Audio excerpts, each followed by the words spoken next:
Senate File Number 2849, number 3 on the calendar for the day, an act relating to health. Call upon the author of the bill from Anoka, Representative Whalen, to explain the bill. Thank you, Mr. Speaker and members. Thank you for the opportunity to present the bill. This bill is a very simple addition to the Women's Right to Know statute. It simply adds a provision that says if a woman is going to have an ultrasound done prior to an abortion, that the physician or physician's agent performing that ultrasound shall orally inform the woman of her opportunity to view her active image ultrasound if she chooses to. It could be a simple question, would you like to see your ultrasound? And then the patient can say yes or no, pending her preference. Notably, 26 states have similar laws, although I will say in committee there was some confusion on it, so I want to be very, very clear. We are not requiring that an ultrasound be performed, simply saying that if an ultrasound is being performed, then the woman must be informed that she can view her ultrasound as it's being done if she chooses to. This is about empowering women with information so they can make the decision that they feel is best for them and their bodies. It really is about empowering and informing. And members, it's interesting, in our own rules in Masons, it says that we as members of the legislature are entitled to all the information available to us before we vote on bills. How much more so should we ensure that a woman has all the information available to her before she makes a potentially life-altering decision? As a woman and as a legislator, I think more information is better. And so with this bill, that's what we would be doing. The intent of the bill is not actually to change anybody's mind, but rather to give them the information so they can make up their own mind. I personally want to empower women, as I think they're strong enough, mentally, emotionally. They are capable of being asked a question, would you like to see your own ultrasound? And then deciding for themselves if they want to view it. There's a lot of empirical data that shows this is actually very good for women, and women want this. I'll just note one study.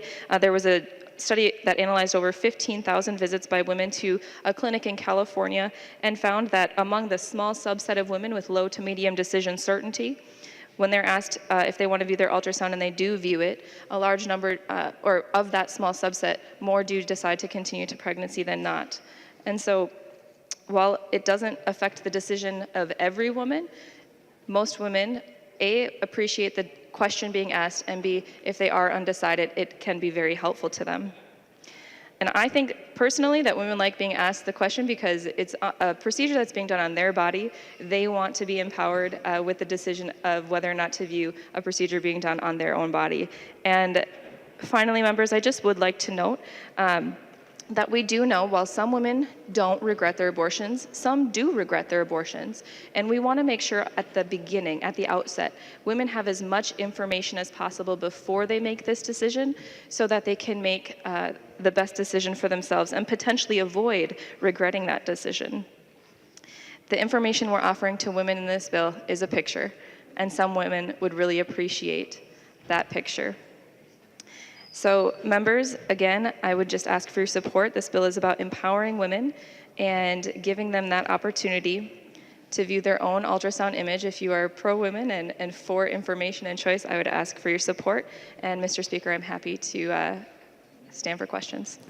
Members, there are amendments to the desk. Representative Halverson offers the following amendment. The clerk will report the amendment. Halverson moves to amend Senate File Number 2849 as follows. The amendment is coded A2. And Representative Halverson, there's an amendment to the amendment that you've authored. Do you wish to offer that at this time as well? Representative Halverson offers the following amendment to the amendment. The clerk will report it. Halverson moves to amend her amendment to Senate File Number 2849 as follows. The amendment to the amendment is coded A3. Call upon the author of the amendment to the amendment from Dakota, Representative Halverson. Thank you, Mr. Speaker and members. I know that some members are still getting the amendments, so the pages are working fast and furiously to get this information out. I think that it's incredibly important that the state of Minnesota and the Minnesota State Legislature do not get involved in practicing medicine, and that we do not get involved in telling physicians what to do and how to do it what they do with patients. Our physicians are board certified through the state of Minnesota. They are overseen by the Board of Medical Practice, and their relationships with their patient are unique and personal, as everybody's health is. And so my amendment and the amendment to the amendment seek to empower physicians to make sure that physicians are only having to give information that they deem medically accurate. The habit of the legislature in past years has been to dictate what physicians say to their patients. We know that physicians in Minnesota are working hard on behalf of their patients, and to dictate what they say to patients as legislators, not a single medical doctor in this chamber, no less, is incredibly concerning. And so I ask that this chamber vote yes, vote for truth, vote for the empowerment of physicians in Minnesota, and vote yes so that our physicians are never having to make a choice over what the legislature tells them to do versus what their professional medical practice tells them to do. And I will make note, there should be coming around letters from both the MMA and ACOG to support my amendment and to oppose the underlying bill. Member from Anoka, Representative Scott. Thank you, Mr. Speaker. Members, I would urge a no vote on this. This is an unnecessary amendment. The women's right to know already requires information to be medically accurate. In fact, if you look in statute 145.4243, the materials shall be objective, non-judgmental, and designed to convey only accurate scientific information. So, contrary to what some have been told, the women's right to know has no script. It addresses topics of information that must be provided to women, such as the risks and the alternatives, but it allows the physician discretion on how to discuss the topics. And further, the language on 1.6 to 1.9 basically guts the women's right to know of all of the subjective, and it makes it subjective to the whims of the physician.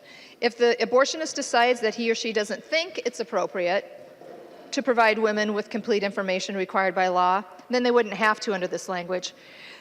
So members, I would encourage a no vote on both amendments and the amendment to the amendment. Member from Anoka, Representative Whalen. Thank you, Mr. Speaker.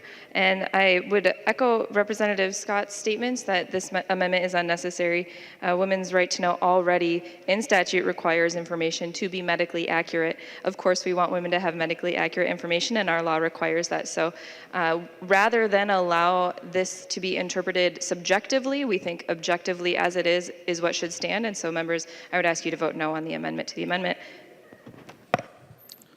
Member from Dakota, Representative Halverson.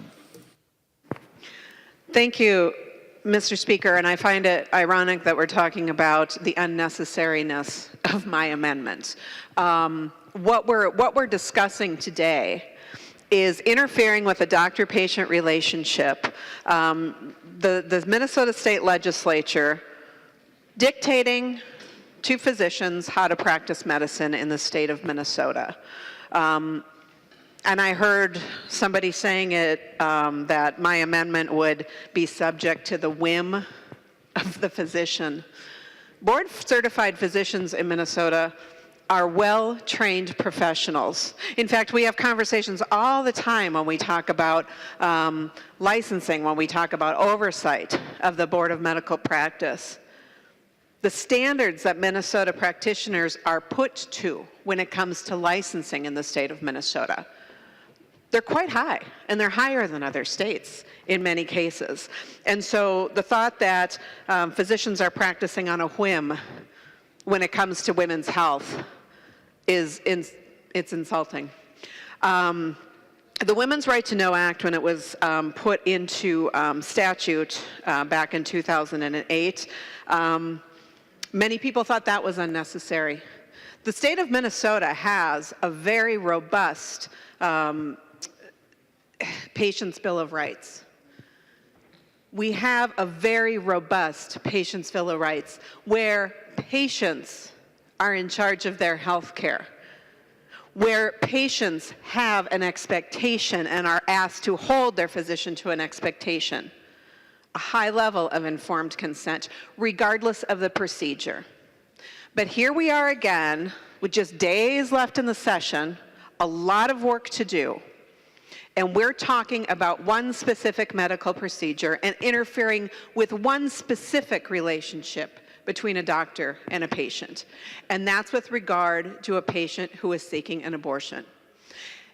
And by having that conversation, what the Minnesota legislature is saying is that women do not know their minds, and women do not know their hearts, and that women do not know their bodies. And that none of that is true. The fact is most women who seek an abortion have already become a parent. Most women who are seeking an abortion are already a parent. Women understand their bodies. Most women who are seeking an abortion have had the opportunity to connect with others in their lives. Their physician, perhaps their partners, perhaps their parents, perhaps their clergy member. And they go into their decision-making process thoughtfully, and I would say reverently. And to say otherwise discounts the decision-making abilities of women in Minnesota and around the state. And so here we are again, talking about one specific procedure,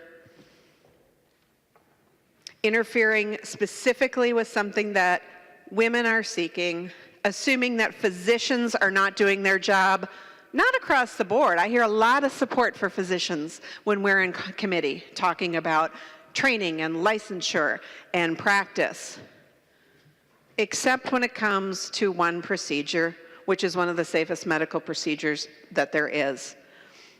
And a procedure that women go into with knowledge and with research and with understanding. And so it is absolutely important to vote yes on my amendment to the amendment in order to say, we Minnesota are going to stand up for honesty, we Minnesota are going to stand up for the patient, and we Minnesota are going to say we trust women and we trust physicians. Vote yes. Seeing no further discussion, all those in favor of the A3 amendment, please signify by saying aye. Aye. Opposed, say nay.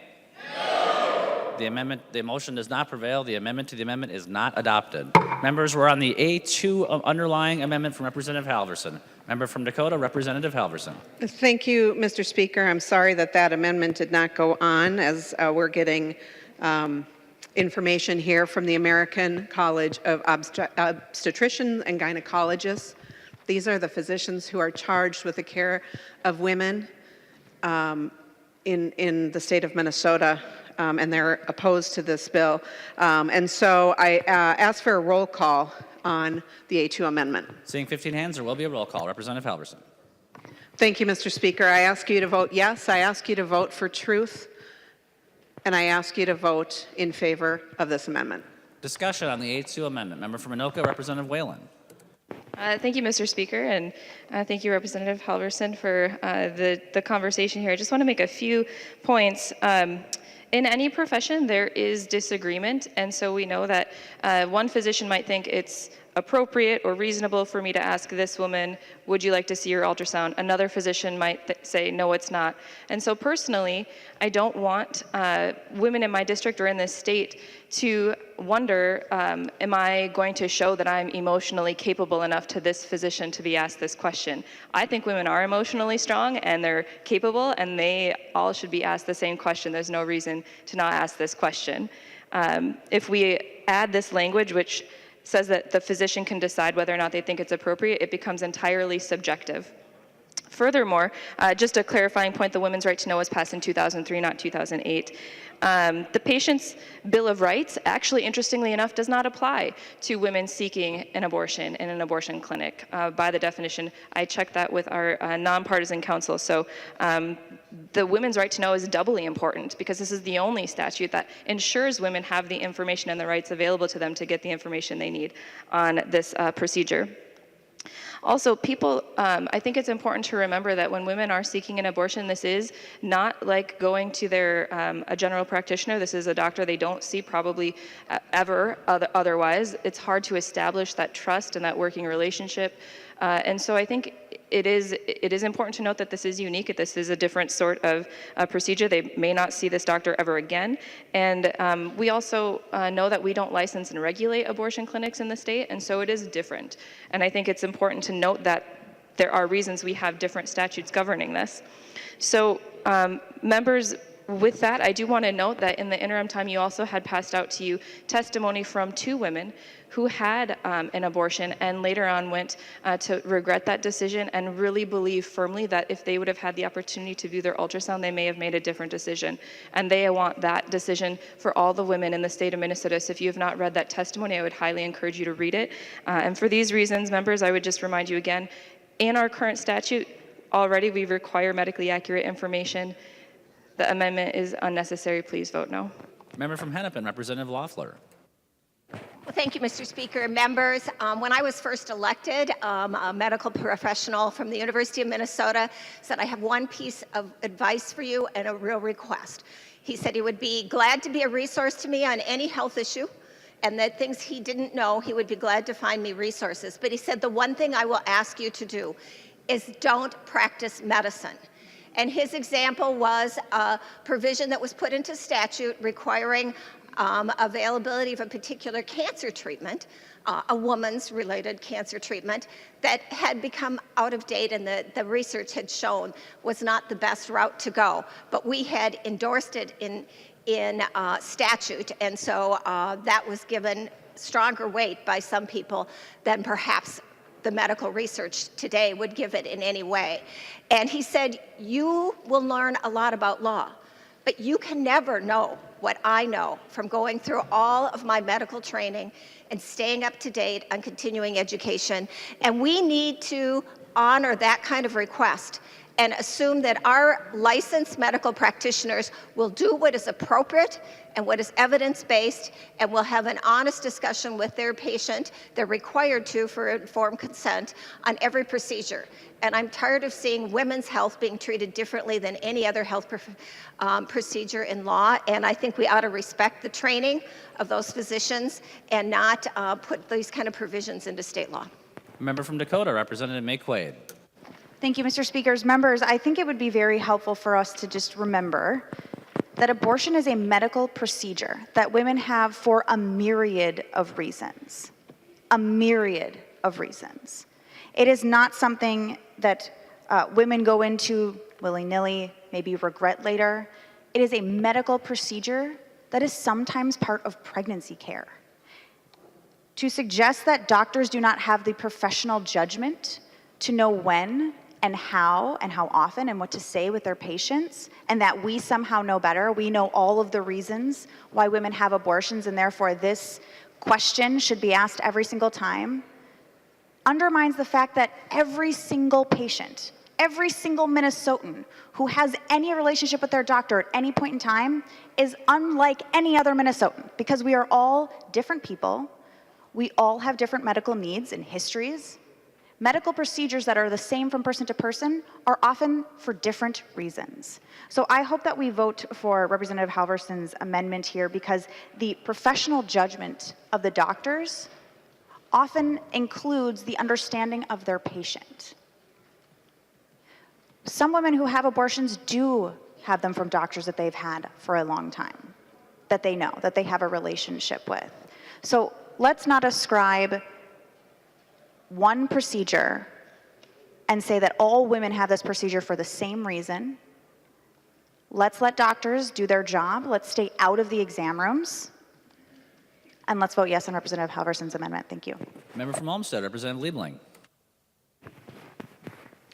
Mr. Speaker and members, I heard a member Representative Whalen, say a few moments ago that if a physician gets to decide what the physician is telling the patient, that is entirely subjective. And that somehow that if we say in law that the physician gets to decide what is medically accurate and appropriate for the patient and use their professional judgment, that's not good enough. That somehow legislators are in a better position to know in every single case, with every single patient, what the physician should tell that patient. I find that really appalling. What are we talking about here? This A2 amendment is saying that nothing here should be construed to require a licensed or registered healthcare provider or person working under their authority to give a patient information that is not medically accurate and appropriate for the patient within that healthcare provider's reasonable professional judgment. I don't know how anybody can oppose that. I really don't. Whether you're pro-life or pro-choice, I don't see how you can oppose this amendment. Because this amendment is just saying that healthcare providers have to be allowed to use their professional judgment with a patient.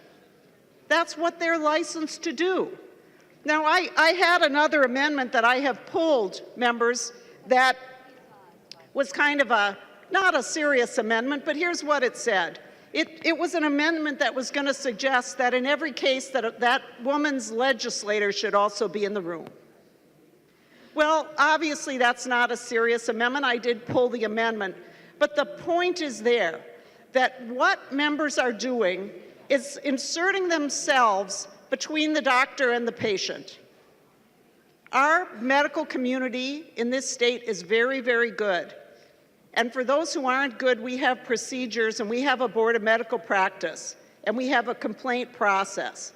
And to say that this amendment is somehow wrong and that that if a physician gets to decide what they tell a patient, that's entirely subjective.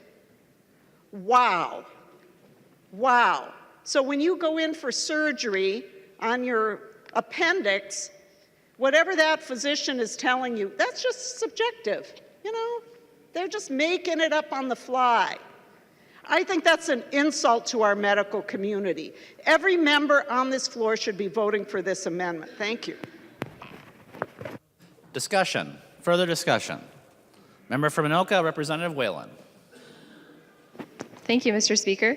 And just to respond to a few of the points that were made, the amendment states that information that is not medically accurate and appropriate for the patient and the healthcare provider's reasonable professional judgment. So both those phrases, appropriate and reasonable, are subjective.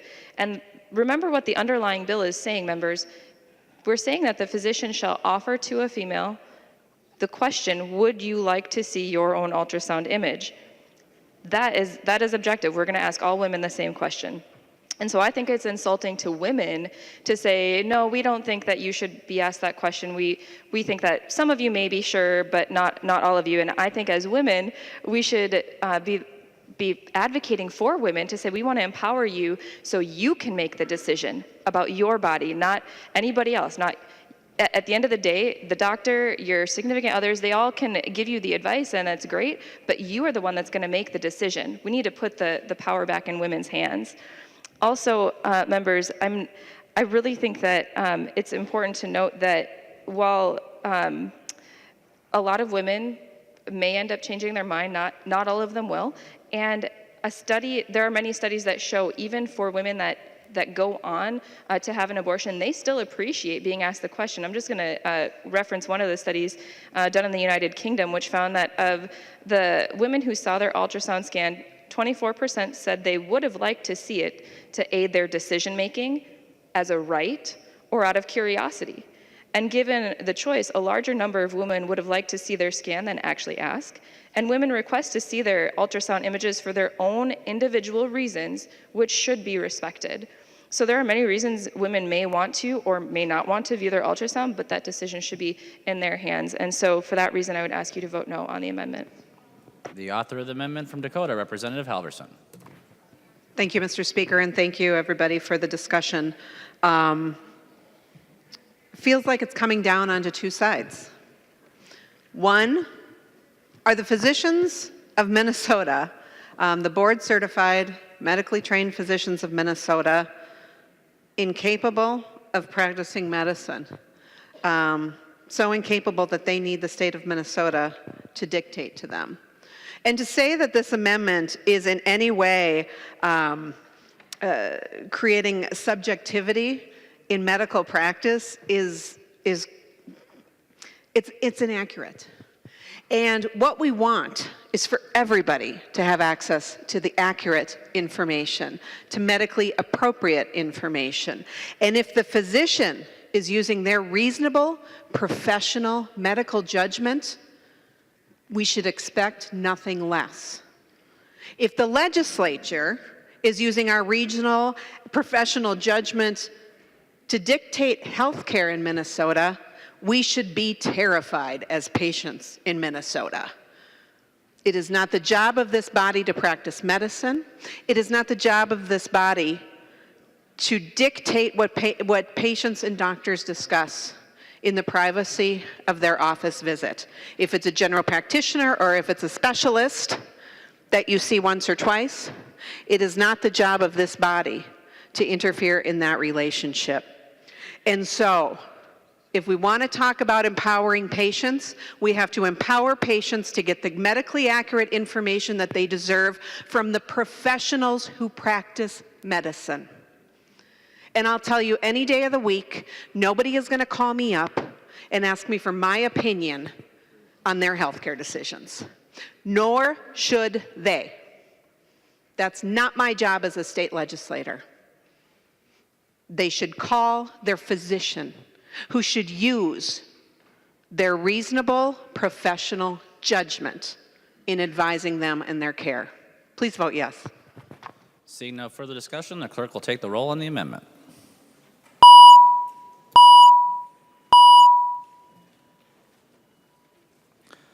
Members, please vote.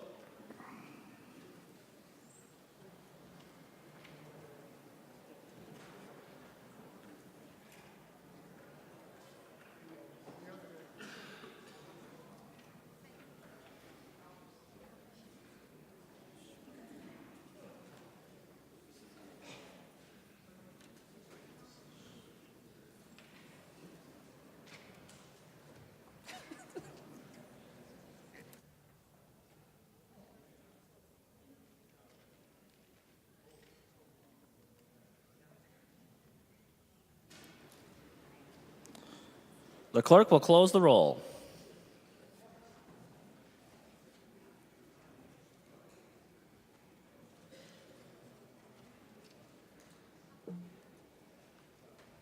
There being 48 ayes and 79 nays, the motion does not prevail. The amendment is not adopted. If there are no further amendments to the desk, the clerk will give the bill its third reading. Third reading, Senate File Number 2849. Third reading. Discussion to the bill. Member from Anoka, Representative Cagle. Thank you, Mr. Speaker and members. When we heard this bill in committee, I asked what this bill does to prevent abortions, and the answer is nothing. It does nothing to prevent abortions. And while I'm out door knocking and talking to my constituents, they send us here and expect us to solve problems. This bill does not solve a problem. If we're really serious about preventing abortions, which I think we all are, I hope we all are, then we should be doing what we can to stop unintended pregnancies. Making long-term reversible contraception available to everyone would be the right way to go ahead and stop abortions. Thank you. Member from Ramsey, Representative Pinto. Thank you, Mr. Speaker. Members, so the basic question before us is who should decide how our physicians practice medicine and interact with us, interact with women in this bill, but really it establishes interacting with patients. Who should decide down to the level of the exact questions that physicians should ask and the wording they should use? Who's in the exam room? Is it our physician or is it the government? Representative Whalen, my colleague, said that in any profession there is disagreement, and of course that's exactly the point. The Minnesota Medical Association, our state's obstetricians and gynecologists are opposed to this. They recognize that the practice of medicine is in fact a practice exercised by professionals, exercising their professional judgment. Representative Whalen pointed out that every patient is unique. That's exactly the point. And what's critical, as this letter you have from our state's physicians says, what's critical is that medical decisions be made in a close, trusting partnership between a physician and a fully informed patient. By picking out a specific medical procedure, dictating exactly how the physician has to perform that procedure, according to our state's physicians, and I'm inclined to listen to our state's physicians when it comes to the practice of medicine, they are saying that that disrupts that close, trusting bond. We don't have this for other procedures, don't even have this for the many other kinds of ultrasounds. And why this procedure? And of course we know why, because of the nature of this, because of the controversy, and I respect that and respect the views of those who feel that way, but of course we also need to respect, and we also need to respect the individual women who are making their own healthcare choices in consultation with their doctors. It is so disappointing to me, and such a sign, I think, and I want to make sure members of the public are aware of this, that amendments that simply required that information be medically accurate and appropriate in the provider's reasonable professional judgment, those were voted down. That is a sign as to what is really going on here. This is not about the professional practice of medicine. This is not about a provider's reasonable professional judgment. This is not about medical accuracy or what's appropriate for the individual patient. This is saying to our state's physicians, we, the government, we legislators, know more than you do about the practice of medicine. And I am inclined to listen to our state's physicians and to the individual women who are their patients, and will vote no. Thank you, Mr. Speaker. Member from Ramsey, Representative Murphy E. Thank you, Mr. Speaker, and members, Representative Whalen, you are speaking today about women and empowerment and information. And as a healthcare provider, someone who's taking care of people, I want to let you know that it is up to me, and I'm required by my license to make sure that the person in my care is fully informed. And that is a mutual relationship. And whether I see somebody once in a hospital visit, and I care for them for one evening as a nurse, which I have done, or if it's somebody who comes back to a hospital over and over again, or to a clinic and establishes a long-term relationship with a patient, it is still our responsibility as providers to establish a relationship of mutual trust and consent.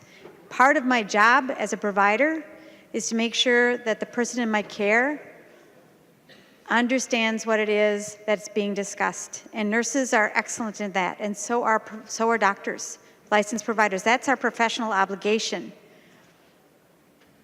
And I, as a provider, and the providers, the doctors and nurses in Minnesota, recognize the person in our care is autonomous and has their judgment and their decision making. And when we provide care, it is the individual, the patient in our care, who makes the final decisions. And when we, as non-providers here, insert ourselves into that relationship, instead of empowering women, it creates, in many cases, it can create a coercive relationship between the provider and the patient.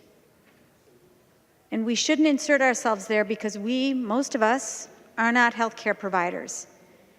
This is where we have to trust the women who are seeking care and the providers who are trained and licensed to do that work. And this proposal, as well-intentioned as you may be, does not achieve that goal, and that is why I will vote no and urge members to do the same. Member from Ramsey, Representative Becker-Finn.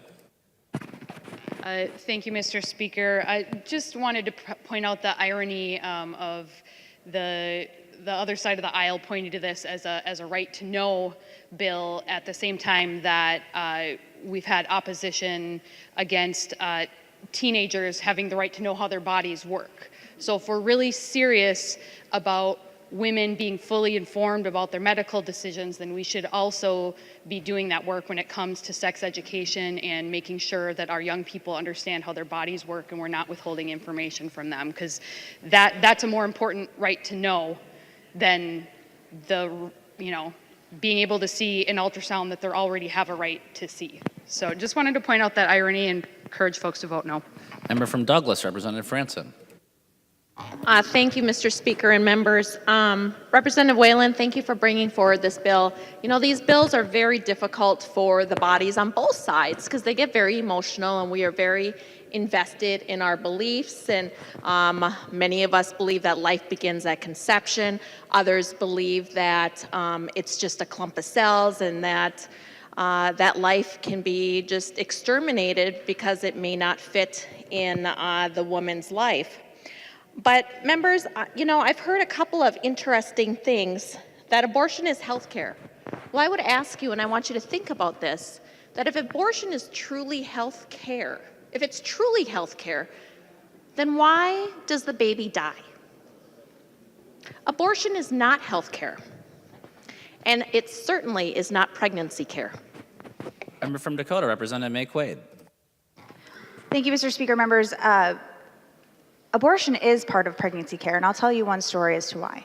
I have a dear friend. She got pregnant at 40. Her and her husband were really excited, and the baby died. And this is one of the reasons this bill is so harmful. It's just one example. One person I know who had an abortion because she had to have an abortion because the baby died. And so what this bill would have meant is that after they found out that her baby had died in utero, when she went in for the procedure to have the abortion, her physician would have to ask her again, do you want to see the ultrasound? Why would we dictate that conversation? Abortion is part of pregnancy care. Women have abortions for a myriad of reasons. Minnesotans have healthcare procedures for a myriad of reasons. We do not dictate what the conversation between a doctor and a patient looks like because we are not doctors, because the medical situation of every single Minnesotan is unique every single time. And we cannot legislate how doctors talk to their patients because it will be different every single time. And that is why this bill is not helpful. And I don't believe it is brought with good faith because the goal isn't to empower women, it's ultimately to make abortion out of reach and inaccessible to women in Minnesota. That is unacceptable. Whether you agree with abortion or not is irrelevant. This is not a moral issue. This is a medical procedure that some women have. That is it.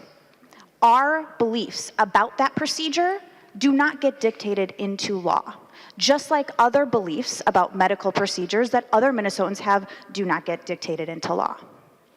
Members, I urge you to vote no on this bill, not because I want you to change your beliefs, but because I want you to understand that this is a medical procedure and we are harming women and their ability to have health care with their doctors by trying to legislate the conversations that they have about their medical procedure. So please vote no on this bill. Further discussion. Member from Olmsted, Representative Liebling. Thank you, Mr. Speaker. First of all, I'd like to ask, I wonder if Representative Whalen would yield to a question. She will. Representative Liebling. Thank you, Mr. Speaker. Representative Whalen, I believe that when this bill was heard in the Health and Human Services, I think it was the Reform Committee, that you said something about that this was not, there was no enforcement mechanism in the bill, so that this was not about targeting physicians for, about targeting physicians. And I would like to ask you, what happens if a physician doesn't do this in some instance? The member from Anoka, Representative Whalen. Thank you, Mr. Speaker. Thank you, Representative Liebling, for the question. Interestingly enough, I did re-listen to the committee hearing, and I didn't say there was no enforcement mechanism. To be clear, at the time, I wasn't quite sure, and so our nonpartisan staff did clarify for us that in the Women's Right to Know statute currently, if there is a violation, then we have a mechanism that would allow a woman who was not provided with the information in Women's Right to Know the opportunity to bring an action. And so the same mechanism of enforcement would apply here. Representative Liebling. Well, thank you, Mr. Speaker, and thank you, Representative Whalen, for that answer. So, members, what I think this bill is really about is scaring doctors and making it harder for them to provide abortion care to women. And that's because what happens if under this section, it just requires that the physician orally inform the patient of the opportunity to view or decline to view the ultrasound image. So what does that mean? It means that at their peril, physicians better write it down that they did this, and if they fail to do that, it's a he said, she said, or a she said, whichever gender that physician happens to be. And so I think that what this does is just give another way that the forces, the people who don't like women to have the right to choose abortion can go after doctors. That's what I view this as. Now, there are some really ironic things that were said. My colleagues have talked about some of them, but I noted that when Representative Whalen first talked about this bill, she said two things that are really in contradiction. She said the purpose of the bill is not to get women to change their minds about having an abortion. But then she talked somewhat at length about how many decide to continue the pregnancy after they see this. So is it or isn't it? This bill has, I think, a twofold purpose. One is to try to prevent more abortions, okay, but the other is to go after doctors. That is very concerning to me.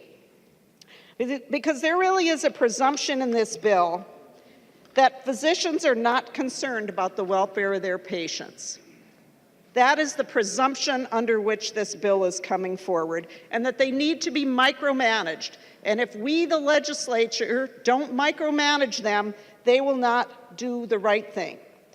Essentially, it's telling them what to say at their peril, that they risk being sued, maybe being punished with their licensure if they don't say this very particular thing in every single case. I think that is very, very problematic.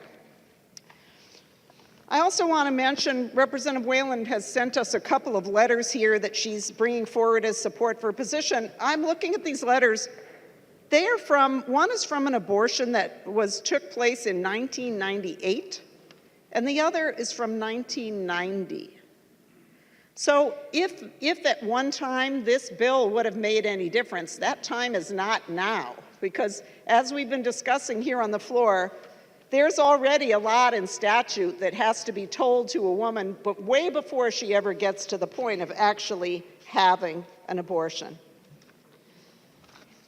So I think this bill, although it comes to us kind of under the veneer of being just entirely benign, I think it's far from benign. I think this is a bill that's attacking doctors, and it is also saying that women, even after they've gotten all this information ahead of time, that they still can be dissuaded from something they've decided.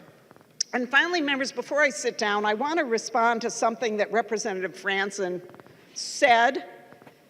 You know, Representative Franson, it always is interesting to me when people who are against abortion characterize why those of us who support abortion rights do. And maybe this is a marker of how people don't listen on this issue. But it's not because of any belief of mine that I support abortion rights. It's because I don't believe that government should tell women what they should believe. That's the point. So all of you who talk about how you're against big government, you don't want government to make people's decisions, except when it comes to the most intimate decision a person will probably ever make, and one of the most difficult. We've had this discussion over and over again on this floor, but You know, there are a lot of reasons why women do choose abortion, and Representative McQuaid talked about this some. The reasons are as individual as the women are. And, you know, for some women it may not be that hard a decision, but for others it can be an excruciating decision. And somebody very close to me had to make a very excruciating decision at one time in her life. And so I'm somewhat familiar with how hard that can be. And the point is that all the members sitting here on the floor, like it or not, you are government.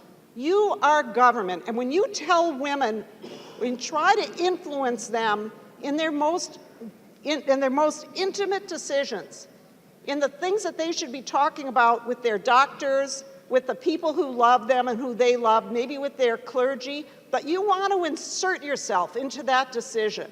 And you want to make it harder for doctors to carry out their wishes, and you want to make it harder and more embarrassing and more, you want to shame women into not making that decision that's right for them. I think that's wrong. And so, Representative Franson, whatever a person believes, whether they think it's a clump of cells or whether they think, like you, that life begins at conception or whatever they think, they should have the right to think that, and they should have the right to act on their beliefs. And if you want to say that, you know, government is too big and government should leave people alone, then just realize that when it comes to this issue, that you're being inconsistent on that because you are government. And here you are telling doctors what to tell women. Inserting yourself in the private relationship between a doctor and a patient at a moment when she really needs to have her privacy and not have government be there in the ultrasound room. Member from Washington, Representative Franson, or Representative Lomer. Thank you, Mr. Speaker. Well, I wasn't going to get up and say anything today, but I did want to address something that Representative McQuaid talked about, and I feel bad for your friend and the loss of her child, but the definition of abortion does not fit with that situation. And so I just wanted to read what the definition of abortion means. So abortion means the use or prescription of any instrument, medicine, drug, or any other substance or device to intentionally terminate the pregnancy of a female known to be pregnant with an intention other than to increase the probability of a live birth, to preserve the life or health of the child after live birth, or to remove a dead fetus. So if your child dies in the womb and you are induced to give birth to that dead fetus, that is not considered an abortion. And I just really wanted to clarify that because I know of women who have lost their babies as well in the womb. And when they have to go through labor and delivery and their baby doesn't have life, it's a very difficult thing. And they never call that an abortion. I just wanted to clarify that. Thank you. Member from Polk, Representative Keel. Thank you, Mr. Speaker and members. This is always a difficult conversation, but I think we have to remember we heard things like this is just a medical procedure. Folks, over Easter break, I had a growth taken off my finger. Let me tell you, it's been a pain in the butt on my thumb, but it is nowhere near the discussion of taking a life, and that's what we're talking about here. But more importantly, Representative Whalen's conversation about an ultrasound is just to make sure that that person who is, that woman who is going to seek a medical procedure, an abortion, actually gets all the information that she needs. The doctor didn't take my growth off and just say, oh, well, no big deal, just come on in, we'll slice her off. He explained to me exactly what he was going to do. There was an MRI taken. Did I see it? You bet I did. When I go to the dentist and they're going to do something to my teeth, do they just take a picture and say, oh, we'll do this? No. They show it to you and they say, here's your problem, here's what you need fixed. If you have a knee problem and they do an MRI, they say, look at here, you've got arthritis in your knee, you need some repair. We are just asking that in a facility that provides an abortion, offers to that woman and gives her the ability to see what it is they are looking at, to see what is in that ultrasound. I've been privileged. I'm old enough that ultrasounds were not common when we had children, but I've been privileged to see it 3 times. We've changed a lot in how we look at ultrasounds, but the detail of what we see is so important to everyone. And when I look at an x-ray, whether it is an arthritis or a child that is coming into this world, it is so important to be able to recognize and see what procedure you are having done and how that needs to be handled, and helps you to make that decision when you are looking to make that decision. And folks, I didn't talk to a young gal not long ago that had an abortion, and she told me, had I really asked to see that ultrasound, I would not have had that abortion. She said, I regret that every day. Did she need help? You betcha. She needed some support, absolutely. But she would not have made that choice, and she lives with that every day. Members, I would ask you to reconsider your thoughts on allowing an ultrasound to be, women to be encouraged to see their ultrasounds, and I thank you very much. Call upon the author of the bill from Anoka, Representative Whalen. Thank you, Mr. Speaker, and thank you, members, for the discussion. I just wanted to make a few clarifying points. First, with regard to the intention of the bill, I know Representative Levy mentioned the concern that we're scaring doctors, but I do want to point out that no action has been made in the 15 years women's right to know since it passed in 2003. There's been no action brought forward. So doctors are well aware of this statute and they know how to follow the law, and I have no reason to believe they won't continue to follow the law. And again, the intent is to empower women, and it is actually to help them make up their own mind. To be clear, the reason I said it's not about changing minds is because I'm talking specifically to women who are undecided. So if you're undecided, you're trying to make up your mind. If someone does change their mind, well, great. But this bill for me is focusing on those women who are undecided. Also, with regard to the written testimony that you had passed out to you, the reality that I wanted to show with that is that there are women who have asked to see their ultrasound and they were told no. And while I hope that that doesn't happen nowadays, I hope that doesn't happen in our state. The reality is we have no way of knowing that. We don't know if this is happening or not. And so I think it's important that we make a proactive step to protect women and ensure that they have the information available to them when they're making a very life-altering decision. Members, there's nothing new under the sun.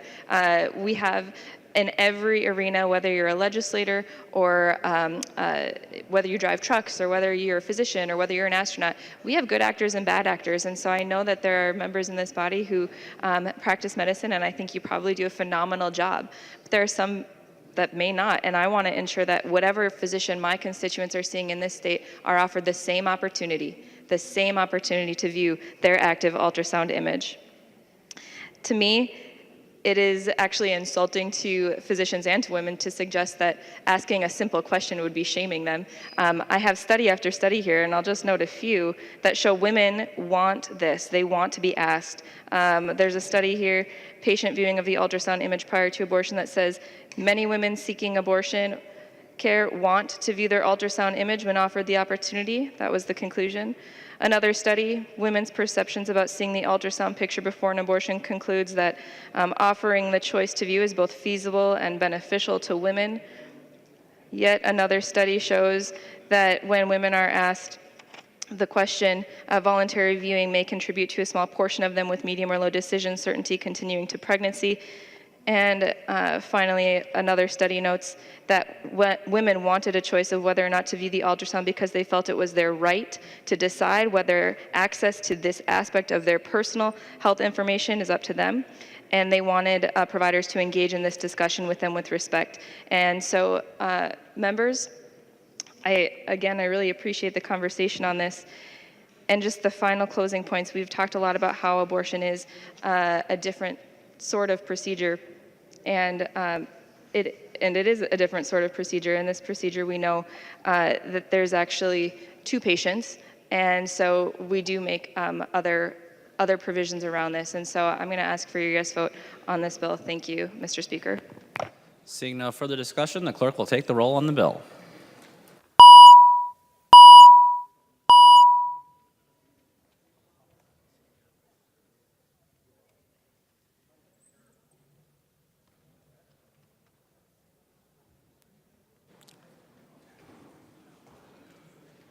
Draz.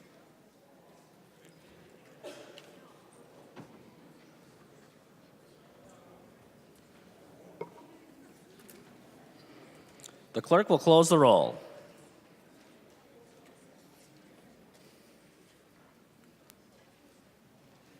You coming up? Good. There being 79 ayes and 48 nays, the bill is passed and its title agreed to.